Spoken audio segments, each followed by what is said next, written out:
Unfortunately, the reality of making films and living in the movie industry is often far removed from what people imagine it to be. Behind the scenes feuds, personality clashes, creative differences, and just a general loss of passion can lead to many actors completely stepping out the spotlight.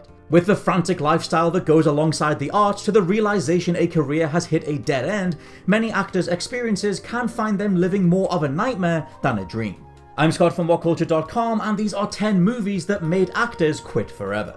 Number 10. Shirley Temple, A Kiss for CORLISS. When it comes to Hollywood icons, few are able to rival the image and timeless influence of Shirley Temple. The ultimate child star, Temple spent much of her early career portraying an innocent and lovable child who would sort out the issues plaguing older protagonists. After roles in films like Bright Eyes, The Little Colonel, and Our Little Girl, the actress was on top of the world. However, after her initial career boom, she began to grow up. And that wholesome image had to be altered with her age, in the hopes that her commercial appeal could continue into those teenage years. Unfortunately, nothing materialized, and it became clear to both Temple and the studios that she would never be able to reclaim her earlier popularity. After starring in 1949's romantic comedy A Kiss for CORLISS, Temple admitted her career had reached a dead end, officially announcing retirement the following year at only age 22. Number 9. Jake Lloyd, Star Wars: The Phantom Menace. For all its faults, The Phantom Menace's most glaring issue is the performance of child star Jake Lloyd, who portrayed a young iteration of Anakin Skywalker. He was just a child, so he can't be bagged on too harshly, but there's no denying this role ended up falling a little flat. For many aspiring actors, playing a role in a Star Wars movie would be a dream come true. But according to Lloyd, the whole experience made his life a living hell. His schedule bursting with near-constant interviews, press tours, and photo opportunities, the young actor claimed his life became unbearable, with the role itself leading to incessant bullying at school. Lloyd ultimately retired from acting soon after Phantom Menace's release, vowing to never return to the spotlight ever again. Number 8. Shelley Duvall, The Shining. Behind the camera, Stanley Kubrick was a methodical, obsessed director who was insistent on getting the best shots possible. And in order to get these best shots, he needed the best actors. Whilst the director's unorthodox approach seemed to rub off on Jack Nicholson's intense performance, it didn't work quite so well for Shelley Duvall. And to be fair, he put her through hell. In between takes, Kubrick would terrorize this actress, calling her performance terrible and telling Duvall that she had no talent. For the infamous staircase scene, Kubrick took 127 takes of the same footage, leading Shelley to become dehydrated and blistered all over her hands. It's also said that Shelley Duvall started losing hair because of the stress that she was under.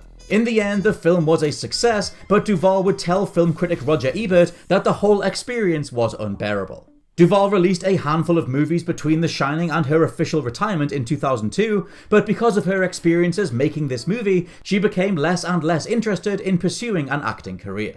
Number 7. Cameron Diaz, Annie, 2014. Cameron Diaz being retired seems to slip people's minds, mostly because of how big a star she was throughout the 2000s and how young she was when she left. With roles in The Mask, There's Something About Mary, Gangs of New York, and Bad Teacher, Diaz carved an impressive and consistent career thanks to a balance of comedy and dramatic work. In 2014, she starred in 2 successful comedies, The Other Woman and Sex Tape, alongside the musical comedy drama Annie. Cameron Diaz officially announced her retirement in 2018, stating, "I started experiencing fame when I was 22, so 25 years ago. I've given half my life to the public. I think it's okay for me to take some time for myself." Stepping out of the spotlight for the first time, Diaz has since settled down with her family and has launched her own brand of wine, whilst often partaking in various charitable causes around the world. Number 6. Daniel Day-Lewis, Phantom Thread.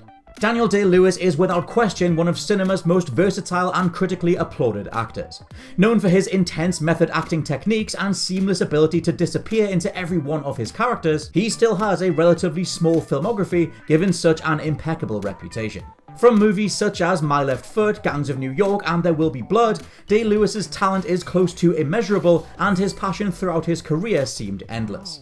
It came as a shock then when in 2017, Day-Lewis announced his retirement. He had just completed work on his final movie, Phantom Thread, for which he received mass critical acclaim. A few months after the announcement, Daniel Day-Lewis gave a reason for his retirement, claiming that the role had left him with a deep sense of sadness, and he just didn't think he could continue making movies. For the role itself, Day-Lewis learned how to design dresses, just like his character would, and fell completely into the role as he always did. After making the film though, the actor's sadness left him disillusioned about his work and without passion to continue. His decision to leave Hollywood means we've lost one of the greatest actors of our current time.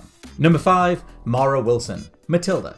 Thanks to her roles in Mrs. Doubtfire, Miracle on 34th Street, and then Matilda, child actress Mara Wilson came to represent just how wholesome and lovely the movies could feel. Her roles often revolving around the themes of family, friendship, and love, Wilson was on track to become an undisputed megastar. However, during the filming of her most famous movie Matilda, Wilson suffered a personal tragedy when her mother sadly passed away after a battle with cancer. This, mixed with Wilson's assessment that she didn't fit in with what Hollywood wanted from its stars, led to the actress taking a big step back from her career. She appeared in a handful more films, most prominently Thomas and the Magic Railroad in 2000, but ended up retiring that same year.